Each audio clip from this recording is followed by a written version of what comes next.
Het is 14 augustus 1979 had de reddingboot van het Ameland alarmeerde wordt voor een Duits schip in Neet. De hinders waren in die tijd inzetten om de boot het water in te slepen, maar op die jong ging het mis. 8 van de 10 hinders kwamen vast te zitten en oerlibben het drama net.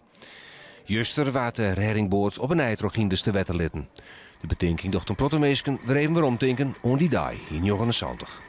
De ene is eerder geëmotioneerd dan de ander. En dat hou je over natuurlijk. Maar om te zeggen, ik ben er wel niet geregeld mee bezig.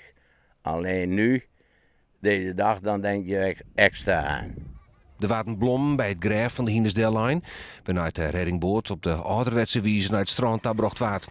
Er kwamen een protomeesken op de betinking houden.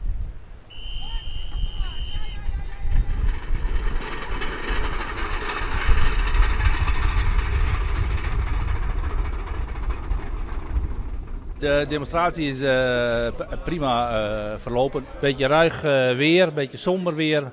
Maar desalniettemin een hele mooie demonstratie. Dus een geslaagde avond. En ook de gedenking natuurlijk. Het is toch altijd een bijzonder moment. En ik denk dat we er op een gepaste wijze aandacht aan hebben gegeven.